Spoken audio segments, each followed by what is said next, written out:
I'm on my way to work again today. I got a shorter day today. So trying to catch up on some sleep a little bit later, but as of right now, I was just thinking about a couple different things. And,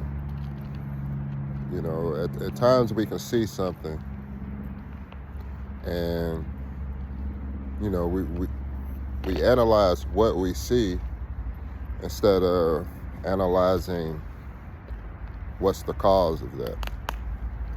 Because there's always a reason. And, I'm thankful God has given me, insight to be able to, try to figure these things out. When I'm talking to different people about different things, I'm not, and at times I will address certain things like, a normal human being would. When they hear something, maybe they get caught off guard by it, or maybe, their focus goes on that thing a little bit more than other things.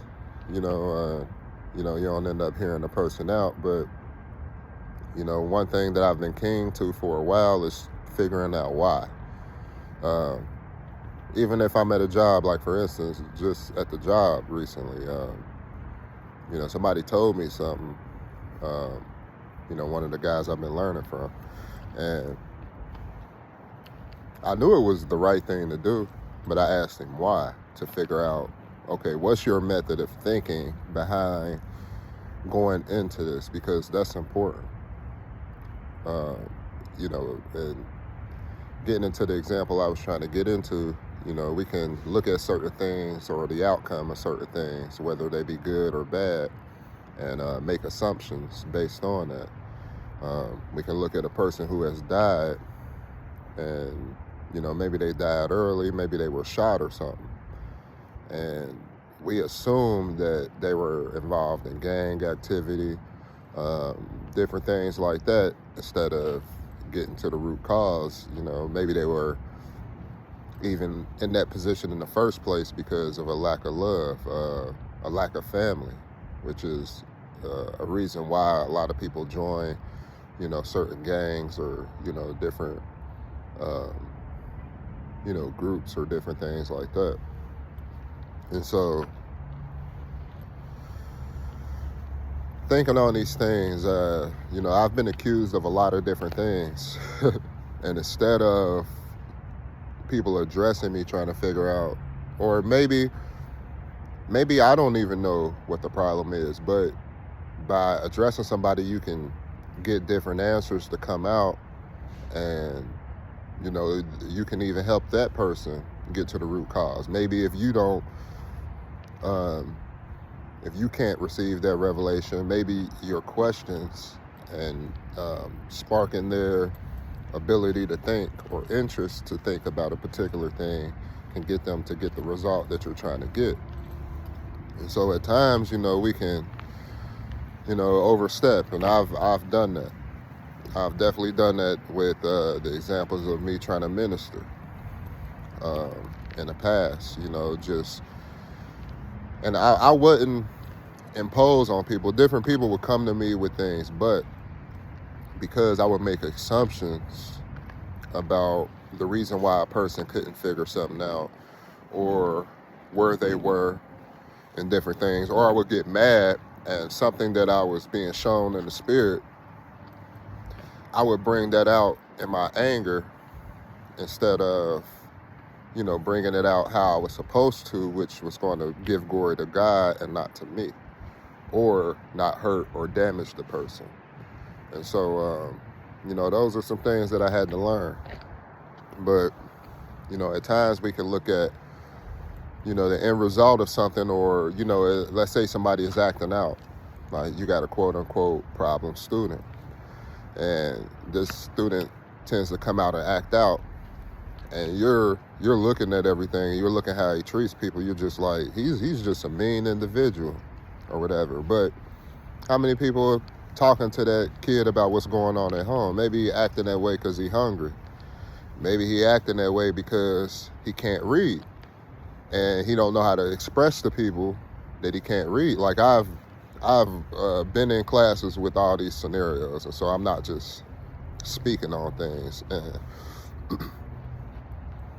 a lot of times it's hard for a lot of people from my community to communicate things to other people, because it's very hard for other people who don't grow up the way we grow up, and who don't understand certain things, to understand when we speak on things.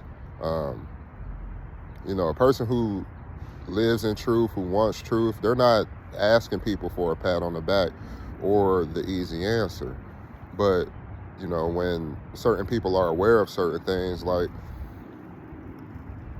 with feeding the homeless can tell whether or not you're being genuine with certain things. And so you can't be mad at the reaction a homeless person gives you if you decide to walk up on them, and the way that you present your help to them, they can discern that something is off, or that you're not doing it because you actually care about them being in that situation. Maybe you're doing it because you got the camera phone in your hand.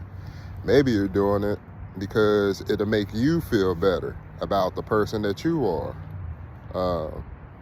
And you're not doing it because this person genuinely needs help, assistance, they need a conversation. And so a lot of times we can be addressing certain things and not understand the root cause.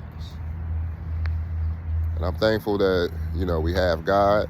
When other people don't understand, He understands. What God said was that the axe is laid at the root of the tree. But in order for Him to get to the root cause of things, we have to be able to lay things aside and go to Him. There's a situation in the past to where, I was expecting different things to happen, and I was praying for people and different things like that. And then when the thing seemed like it was getting distance, I felt like, people said that they didn't want a particular thing anymore. And it discouraged me. And so the discouragement came in less and less time spent, praying for them, talking to God about them. And when you've already been confused about, what to pray for and why to pray for it, and now you get to a point to where you feel like, okay, this person or these people don't appreciate certain things, it can build up certain things. And that's the reason why you got to always be working on yourself. You got to use the Bible on yourself. And when you're out here ministering, you can't be offended. Offense, you're gonna make offense rub off on people and make people believe that they're entitled to certain things. When we make certain requirements of people, I addressed lukewarm last week, and people may think I'm trying to justify a certain lifestyle. That's not what I'm saying at all. But it's interesting that, some preachers would try to require that a member of their congregation prays just as much as they do. Like, that's a good wishful thinking. That's a great idea to have everybody doing the same thing at the same level, at the same capacity. And one day God is going to have His people doing that. But with that being said, there's levels to everything in the natural realm for a reason.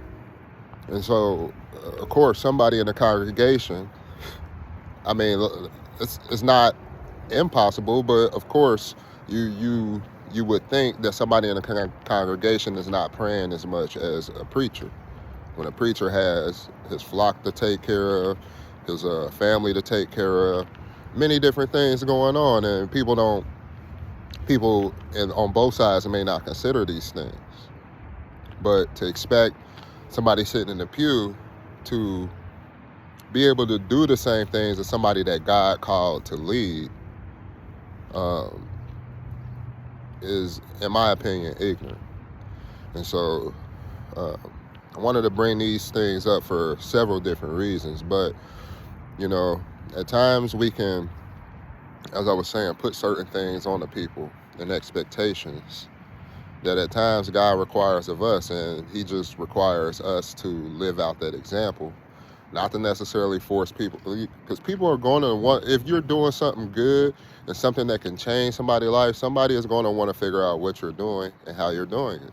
and then you explain it.